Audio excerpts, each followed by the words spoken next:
you know, and you're really an educator, you know, when I watch the videos, I see you teaching, I see you into it. I see the young people also just really into following what you're doing and wanting to show you that I got it. But they're also, you know, feeding off of your energy, your positive energy. So I think that's very, very empowering.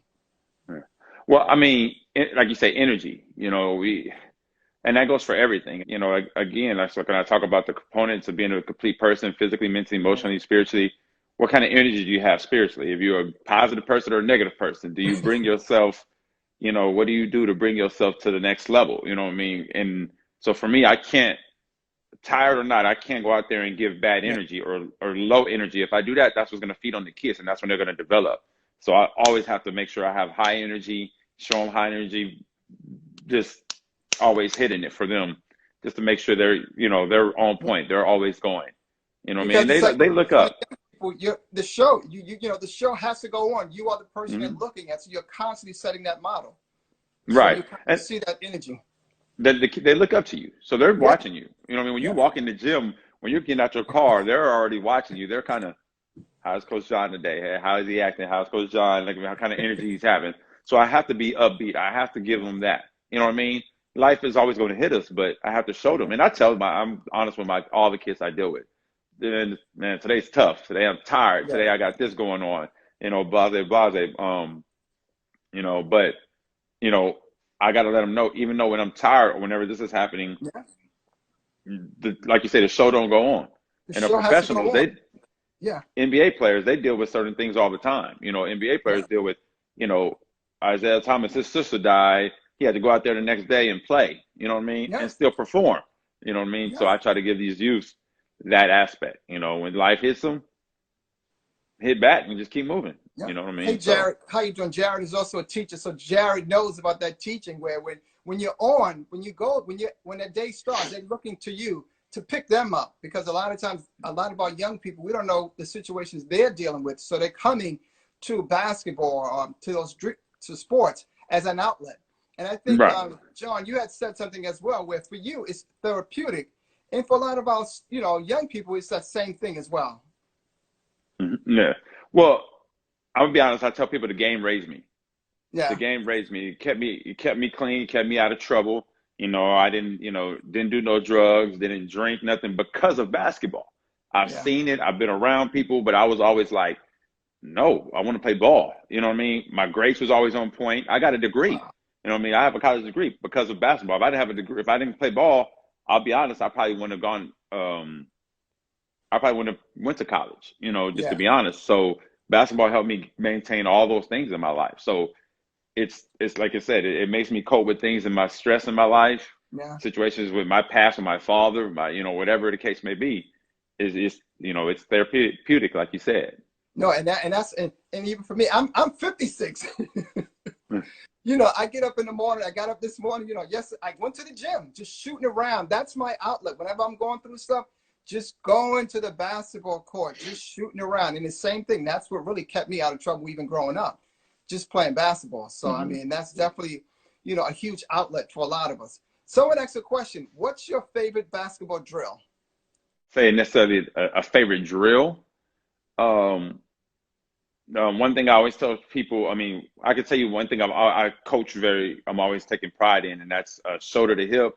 So it's clipping the hip of the defender, because I always teach people to go straight lines and angles. So it's point A to Okay. point B.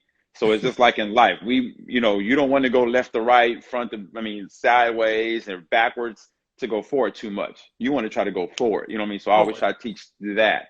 If I take a step left, it's one step left to get 5 steps forward. You know what I mean? North, downhill, you know. So that's the one thing I say. It's not a certain drill, but that's a big thing that I A always try to concept. teach. Yeah, if Now, anything is going. how has COVID affected, you know, with all the practicing and drills and stuff as well? Yeah. First couple of months when COVID first hit back in last March, you know, we shut down my whole teams. We shut down everything. We stopped it to online Zoom training. So I was literally doing sports training online and kids, and that was a hard workout for me too, because I was out there doing it face to face, just like this, every 3 times a day, 3 days a week. That's So you were 27 doing times. three Zoom drills, or I Yes. guess Zoom. Zoom things for 1 hour. I do it 10 a.m., 3 p.m. in the middle of the day Oh, in Texas, and 6 p.m. out my garage. So it was great. At first, I was going to different locations and recording our Stat Pro Daily Grind online, SPDG online, and we would go different locations and I would record doing training. But I started doing that, and it was well. And then yeah. we started back up in July. My teams, um, we was blessed at the time. Not many, none of our kids had got it, and I had 4 teams running at the time, 5 teams, but we slowed down some Wow. days and stuff. But my kid, the players I dealt with, they understood like Yeah. this has got to be our family. I can't be out and about running around partying or hanging out with everybody else. It's home or this. You know what I Wow. mean? So So, they were actually following those instructions. oh yes, yes, they followed the instructions. We had support. We got at the time when sanitizer was hard. We had like 5 big things of sanitizers. We had wipes. I I um I bought that. I had a friend of mine, a connect in China. I called him. I got like 3,000 masks. I gave all Wow. the families masks in the organization. So we all the families that needed it who asked for some, and we were able to continue doing it. Wow. So another question someone asked in regards to how has coaching, how do you enjoy coaching? Why do you enjoy coaching so much? Man, I love giving back. Yeah. That's the one thing I give back as much as I can. And that's one thing I feel like I can always touch a kid. Yeah. You know what I mean? Sometimes a kid just needs that one touch. We need to just see something different. Yeah. And I love the fact that I give people experiences. I had some kids who was 15, 16 years old who never stayed a night in a hotel. Wow. Yeah, so what I mean, they literally never stayed in, they didn't know what to do. They stayed a night at the hotel. You know what I mean? One kid, I took him to Vegas on a flight for a tournament. They never been on a flight. You know what I mean? They never been out of Texas. So, I love to give the kids experiencing, man. I love to give them something so their mind can expand. We never know what we can get. You never know. He could Yeah. be the next CEO or something. He's just been so close-minded. He or she, they've been so close-minded and not seeing nothing different that they don't understand that. And we just got opportunity. You know what I mean? Wow. Hey, what's up, Devin? So also talk to us about any profession, because I saw Alicia Gray. Are you working with her? Yes, yes. Because Yes, I trained WNBA. She plays for the Dallas Wings, Alicia Gray. Started training her like last October, okay. and we just been almost 5 times a day ever since until she has to go somewhere, and then she comes back to her 5 times a week and stuff. So Wow, that's great. So for parents, so what advice would you give a parent in regards to, to their kids about basketball? What are some things they should do, or coaching, or, some strategies, some things that a parent can do to mm. who have a child who's really into basketball? Well, I would say that they're young, just let them enjoy the game. Yeah. Let them, put a little, if they're that point where they want to train, give them a little bit of training. They don't need to go no 5 times a week. I feel like, in my opinion, when they're young, you know what I Yeah. mean? I'm talking like, 11 years old or under or something. Just let them enjoy the game. Give them once or twice a week, if that. Nothing crazy. As they get older, you know, um, you know, you got to invest. It's just Yeah. like anything else. You have to really invest in your kid, whether it be monetary, time, whatever the case is, you got to invest. But I tell parents, if your kid don't want it, Yeah. don't spend that money on them. Don't, you know what I mean? Put it in towards the books, put it towards this, put it towards that, because at the end of the day, that's going to be, what I mean? You can put money towards school. Some Yeah. parents put money towards their kids' athletics and sports, which is great because it teaches them a lot more other things than just that education on. In Yeah. hungry, you got to just invest in the time for them. You know what I mean? And make sure you're invested to know what they're doing. Don't just drop them off at the gym, you know what Yeah. I mean, and Yeah. leave, because you don't know if this guy could be taking your money. You know what I mean? You could be in there Yeah. having You your got kid you just got you got to playing. see what's happening. Yeah. Now, do you Hmm. get those parents when you have the games? What do you do to those parents? Who are like, kind of like, the coaches on the sideline. What do you say to those parents? I don't have that much because Okay. I tell them to go. Honestly, I'm like, if you can't, if you're not trusted with me with your child, Go somewhere where you can trust them. Yeah. If you're gonna, or our kids, our coaches, our staff, if you're not gonna trust us that you're gonna be sideline coaching the whole time, then I think you should either start your own organization or go somewhere where that's gonna let you do that. But with us, you just can't do it. I respectfully tell them no. You Yeah. know, nobody on our teams, like I have different coaches for different teams, and Yeah. I'm the only coach with a kid on the team, and I don't Wow. even coach my kids' team. Like literally, I don't coach them. And I mean, I sit on the bench with other Yeah. coaches and help out. He's probably the only team I didn't sit on the bench with this year. I was like literally like in the stands, letting him, because I don't want my son to, I mean, I don't want to be that guy. And I know for Yeah. me as a coach and then as a father, you know what I mean? So I got to let him see other things. And that's why I don't have that problem. And that's very important that, that you model behavior that you want. Mm-hmm.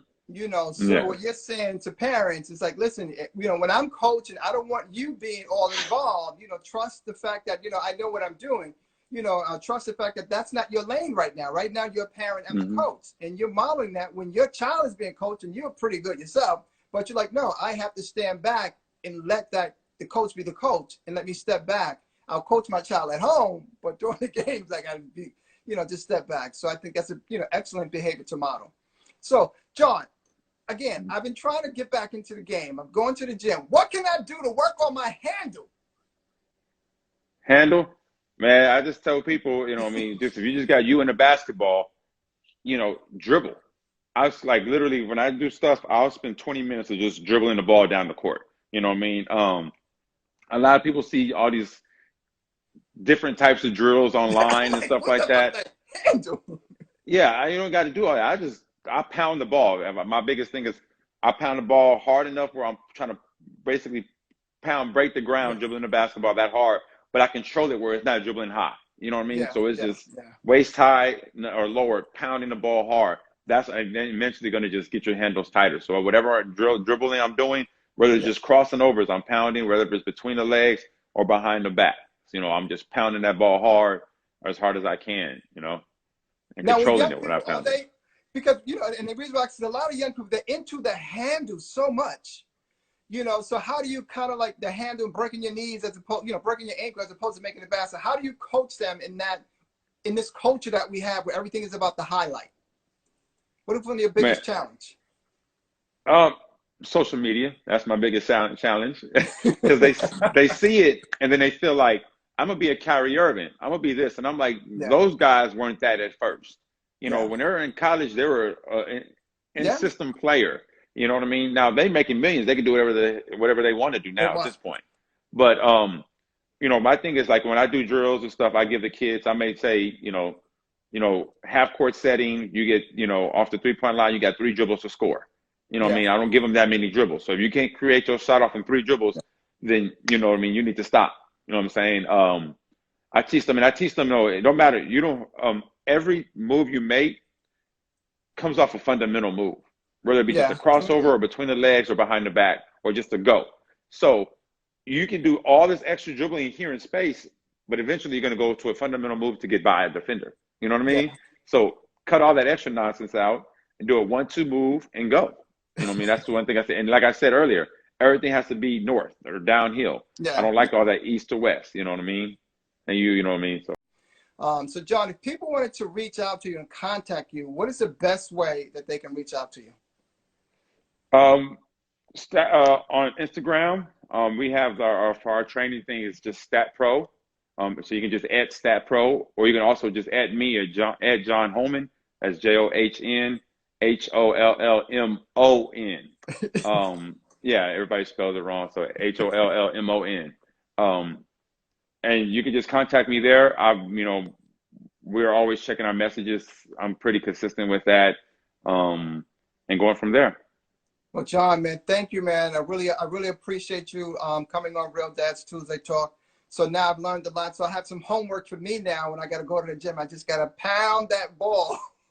Pound the ball. I'll post some videos too of me pounding the ball, just some quick ball handling drills. So you have some. I'm going to take some of your videos with me, and I'm going to put it up there and start practicing. And I'm going to put my video saying, "This is what John taught me about dribbling the ball." John, man, appreciate you. Do it man. and tag me. Just do it. I'm Yes, going to do it in no tag. problem. Thank you. I'm going to start practicing.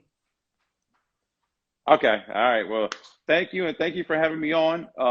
Thanks, John. Anytime. I love this. I love what the Real Dads Network is doing. I'm blessed to feel like just to be a part of it. You know what I mean? And just seeing what y'all got going on and stuff. I love it. So thank you Well, for that. thank you, man. I appreciate you, man. Appreciate you also just being supportive of the work that we're doing as well. No problem. No problem at all. I see All families right. calling, so. Well, my son, Jaden, come here. My 3-year-old, he's a diehard. Come here, Jaden. I want y'all to see here. He's a diehard basketball player too, so he's always coming in. Like he's right here. He got a little Hey, basketball with what's him up? right now. What's his name? Jaden. Jaden. Yo, I Yes, sir. know Jaden. You know You how I know know Jaden? Jaden? I know